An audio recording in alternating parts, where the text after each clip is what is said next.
अस्सलामुअलैकुम, welcome back to my channel. कैसे हैं आप सब? तो जी उम्मीद है आप सब लोग ठीक ठाक होंगे। तो आज के व्लॉग में हम बना रहे हैं यखनी। ये यखनी मैं बना रही हूँ अपने भांजे इब्राहिम के लिए, क्योंकि वो हॉस्पिटल में एडमिट है, उसका ऑपरेशन हुआ है।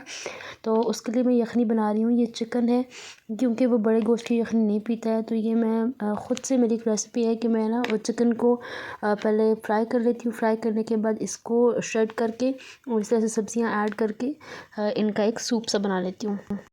क्योंकि अगर सिर्फ सिंपल यखनी हो बड़े गोश्त की तो वो बिल्कुल नहीं पीता, उसको अच्छी नहीं लगती है। तो इस तरह से मैं उसमें सब्ज़ियाँ वगैरह ऐड कर देती हूँ, तो उसको जब दिखती हैं बीच में सब्ज़ियाँ तो वो शौक़ से पी लेता है। तो ये जी मैंने सबसे पहले प्याज रख दिए हैं चूल्हे पे। इनको हल्का हल्का फ्राई करेंगे, और जब ये थोड़े से फ्राई हो जाएंगे, ब्राउन हो जाएंगे, तो इसके बाद हम इसमें और चीज़ें ऐड करेंगे। तो ये जी साथ मेरे हो रहे थे प्याज ब्राउन, और मैंने ये चिकन जो है इसको श्रेड करके रख दिया है। आप चाहें तो इसकी जो हड्डियाँ होती हैं वो भी बीच में ऐड कर सकते हैं, नहीं तो आप बेशक इसको सिर्फ श्रेड करके इस तरह से डाल दें। तो ये मैंने इसके साथ मटर और गाजर जो है छोटी छोटी काट ली थी, क्योंकि इब्राहिम को ये बहुत पसंद है। तो मैं इसके अंदर डाल देती हूँ अभी चिकन जो मैंने श्रेड किया है, और इसको थोड़ी देर फ्राई करेंगे। और उसके बाद जितनी भी चीज़ें हैं, सब्ज़ियाँ वगैरह हैं, तो ये इसमें ऐड कर लेंगे। और मैं इसमें सिर्फ नमक और काली मिर्चें ऐड कर रही हूँ, क्योंकि उसको इतने ज़्यादा मसाले जो हैं वो पसंद नहीं है। और ऐसे सूप वगैरह में जो यखनी बनाते हैं आप, उसमें अगर आप सिर्फ नमक और काली मिर्चें ऐड करें तो वो काफ़ी होती हैं, ताकि उसका जो ओरिजिनल टेस्ट है वो बरकरार रहे। तो अब हम इसके साथ ही सब्ज़ियाँ वगैरह ऐड कर देंगे। और अंडा जो मैंने रखा था, मुझे पहले तो मैंने रख लिया। मैंने सोचा था कि मैं बीच में ऐड करूँगी, लेकिन बाद में मुझे अम्मी ने बताया कि उसको अंडे की स्मेल और जो अंडे का बीच में होता है ना थोड़ा सा जायका वगैरह, वो उसको पसंद नहीं है। तो इसलिए फिर मैंने उसको स्किप कर दिया था। तो अभी सब्ज़ियाँ ऐड कर दूँगी। मिर्च है एक, सब्ज़ी मिर्च एक ही डाली है, तो उसको काट के छोटा छोटा बारीक काट के वो बीच में ऐड कर दूँगी। और मसाले ऐड करने के बाद मैं इसको थोड़ी देर से ऐसे फ्राई करूँगी, और फ्राई करने के बाद फिर इसमें पानी ऐड करके इसको दम पर रख दूँगी, ताकि थोड़ी सी जो सब्ज़ियाँ हैं वो बॉयल हो जाएँ और उनका जो इतना भी रस वगैरह है वो निकल आए। तो हमने इसको काफ़ी देर फ्राई कर लिया, और इसके बाद हम इसमें मसाले वगैरह ऐड कर देंगे। मसाले ऐड करने के बाद फिर थोड़ी देर इसको हम फ्राई करेंगे, और फ्राई करने के बाद हम इसमें पानी ऐड कर देंगे। अच्छा खासा पानी ऐड करेंगे, ताकि ये सही से इसका एक रस निकल आए और यखनी बन जाए सही से। काफ़ी देर हम इसको चूल्हे पर रखेंगे, बिल्कुल धीमी आंच पर। तो आपने इसको हाफ़ जो है वो कर लेना है, देचकी को या जो भी आपके पास है उसमें हाफ़ आपने पानी डाल देना है। और इसके बाद हम इसको ढक लेंगे, और ढक के हम इसको धीमी आंच पे रख देंगे। तो ये मैंने तकरीबन 15 मिनट के लिए इसको ढक के रखा था, बिल्कुल धीमी आंच पर। और ये इस तरह से थोड़ा सा पानी जो है इसका वो गाढ़ा होना स्टार्ट हो गया, और इसकी जो सब्ज़ियाँ थोड़ी बहुत बॉयल हो गई हैं। तो आपने इनको निकाल के देख लेना है कि क्या सब्ज़ियाँ बॉयल हुई हैं कि नहीं। अगर सब्ज़ियाँ बॉयल हो जाएँ तो फिर इसको आप हटा लें, और अगर ये बॉयल नहीं होती हैं तो फिर आप इसको धीमी आंच पे ढक कर रख दें। तो अभी ये जो इसका कंसिस्टेंसी है मुझे इतनी कोई ख़ास पसंद नहीं आ रही। मैं इसको थोड़ी देर और रखूँगी ढक के, ताकि थोड़ा सा और गाढ़ा हो जाए और बिल्कुल सूप की या यखनी की शक्ल इख्तियार कर जाए।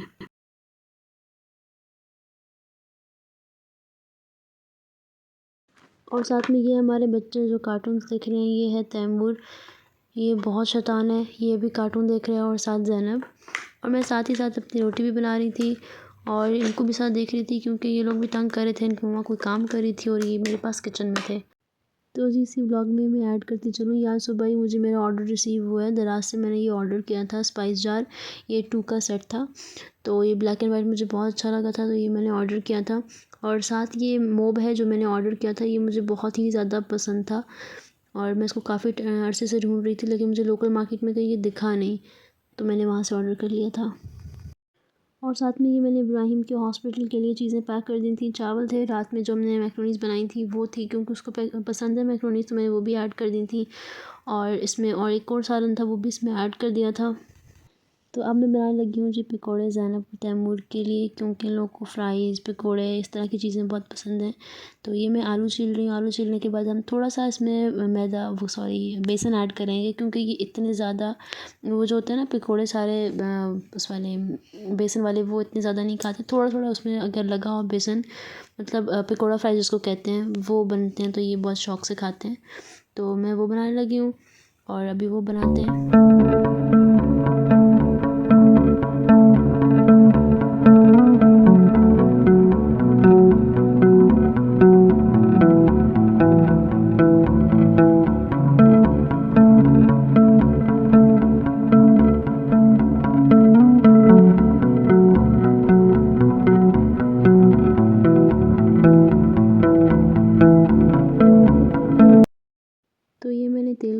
गर्म होने के लिए रख दिया था और अभी इसमें मैं फ़्राइज़ ऐड कर रही हूँ। एक एक हाथ से करूँगी ताकि आराम से हो जाए। मुझे हाथ से पकौड़े वगैरह बनाना या फ़्राइज़ बनाना बहुत ईज़ी लगता है।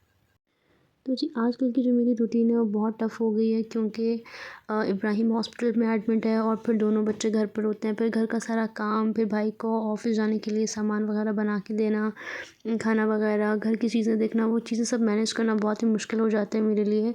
फिर साथ में व्लॉग बनाना या कोई भी वीडियो बनाना मेरे लिए बहुत मुश्किल हो जाता है, क्योंकि बच्चे जब होते हैं आपके पास घर में तो फिर आप नहीं कर पाते हो मैनेज। लेकिन फिर भी मैं कोशिश करती हूँ कि मैं थोड़ा बहुत छोटा-सा या जितना भी मेरे से व्लॉग बनता है मैं वो बनाऊँ। और ये चीज़ साथ में रोटी बना रही हूँ, क्योंकि बाबा लोग सब रात में आएंगे तो खाना वगैरह अभी शाम होने ही वाली है, बल्कि तकरीबन हो ही गई है।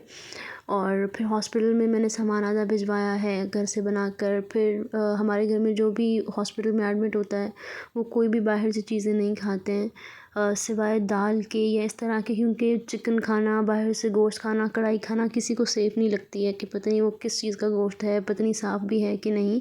तो इसलिए हम जब भी कोई हॉस्पिटल एडमिट होता है तो हम घर से ही बना के भेजते हैं। और ये सबसे सेफ़ वे होता है अच्छी चीज़ें खाना। जो है आप जब हॉस्पिटल होते हैं ना तो फिर आपको जो है वो बहुत ही नेचुरल ग़िज़ा खाने की ज़रूरत होती है ताकि आप जल्दी रिकवर कर लें। डेली रूटीन में भी आपको खानी चाहिए नेचुरल ग़िज़ा, लेकिन उन दिनों में आपको ख़ास ख़्याल रखना पड़ता है, क्योंकि आपकी इम्यूनिटी जो होती है वो वीक हो जाती है। तो जी मेरी रूटीन का बता रही थी कि वो इतनी टफ़ क्यों है। इन दिनों में मैं जिम भी नहीं जा पा रही हूँ, जबकि मैं जिम जाती हूँ।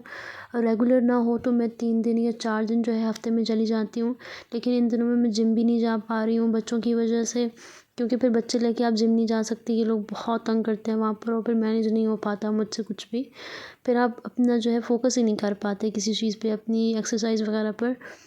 तो वो भी करना होता है, फिर साथ में मैं जॉब भी करती हूँ ऑनलाइन सब, तो वो भी मेरे लिए बहुत मुश्किल हो जाता है। मेरी जो जॉब है वो वर्क फ्रॉम होम होता है बेसिकली। अब ऐसा नहीं है कि मैं कोई ऑनलाइन जॉब करती हूँ, क्योंकि बहुत सारे लोग आपसे कमेंट सेक्शन में पूछ रहे होते हैं कि आप कौन सी ऑनलाइन जॉब करती हैं, हमें भी रिकमेंड कर लें। तो वैसी कोई जॉब नहीं है। मेरी जो है फ़िज़िकल ऑफ़िस भी है, लेकिन मैं अभी जो है इन दिनों में वर्क फ्रॉम होम कर रही हूँ। तो वो भी बर्डन होता है, फिर बच्चों के साथ ये सब चीज़ों को मैनेज करना तो बहुत मुश्किल हो जाता है। और वैसे भी डेली रूटीन में हम जो बहनें हैं, 4 बहनें हैं, लेकिन फिर भी हम चारों के लिए मैनेज करना बहुत मुश्किल हो जाता है, क्योंकि हमारी जो मम्मा हैं वो इतना ज़्यादा काम वगैरह नहीं कर सकती हैं। तो फिर घर का किचन वगैरह देखना, और हम माशाल्लाह से घर में तकरीबन 10 लोग हैं, जो एक जॉइंट फैमिली, तो उन सब चीज़ों को देखना, बच्चों को देखना, फिर कोई हमारे घर में आया गया, क्योंकि हमारे रिलेटिव बहुत ज़्यादा हैं, तो गाँव से भी कभी कोई लोग आ जाते हैं, तो इस तरह से उन चीज़ों को भी देखना पड़ता है। तो वो फिर चीज़ें बहुत मुश्किल हो जाती हैं फिर इन सब चीज़ों में, क्योंकि मेरी फैमिली इतनी ज़्यादा व्लॉगिंग और इन चीज़ों की मतलब हक़ में है, लेकिन उन्होंने कभी किया नहीं, ना हमारे पूरे ख़ानदान में ऐसा कुछ भी नहीं। तो मैं अपने घर में पहली हूँ जो इस तरह से वीडियोज़ वगैरह बनाती हैं, तो फिर उनके सामने व्लॉगिंग करना या वीडियोज़ बनाना थोड़ा मुश्किल हो जाता है। तो क्योंकि मैं नहीं चाहती कि मेरी व्लॉग में मेरे फैमिली में से या कोई भी बीच में ऐड हो, जो नहीं होना चाहता है उसमें ऐड, और मैं उनकी वीडियोस बना रही हूँ। तो इसलिए मैं कोशिश करती हूँ कि मैं जब भी वीडियो बनाऊँ तो सामने कोई ऐसा ना हो जिसको मेरी वीडियो में आना अच्छा ना लगे। तो मैं बच्चों की वीडियो बना लेती हूँ, घर की जो काम वगैरह कर रही होती हूँ वो इसमें ऐड कर लेती हूँ, लेकिन कोशिश करती हूँ कि और कोई इसमें ऐड ना हो। तो आप लोगों को भी ख़्याल करना चाहिए कि अगर आप व्लॉग वगैरह बना रहे हैं या कोई भी आपका कंटेंट है, तो उसमें किसी बंदे की भी इस तरह से वीडियो नहीं बनाएं उसकी इजाज़त के बगैर जो उसको बुरी लगे। तो जब भी आप किसी की वीडियो बनाएं, अपने घर में से भी किसी के, उसको पूछ के कि क्या तुम मेरी वीडियो में या व्लॉग में आना चाहोगे, फिर उसको ऐड करें, क्योंकि हर इंसान की एक प्राइवेसी होती है। ज़रूरी नहीं है कि हर कोई इन चीज़ों के साथ कंफर्टेबल हो। तो मैंने बातों बातों में सारे काम कर लिए, बच्चों के फ्राइज़ बना के उनको दे दिए, और साथ ही मैंने खाना निकाल दिया, क्योंकि बाबा आ गए थे, उनको भूख लग रही थी, क्योंकि वो सुबह से गए थे। तो बस उनको खाना दे रही हूँ। और आज का हमारा व्लॉग यहीं तक था। उम्मीद है आपको हमारा आज का व्लॉग पसंद आया होगा। अगर पसंद आया तो प्लीज़ हमारे वीडियो को लाइक कीजिएगा, अपने दोस्तों के साथ शेयर कीजिएगा, हमारे चैनल को सब्सक्राइब कीजिएगा। तब तक के लिए जी अल्लाह हाफ़िज़।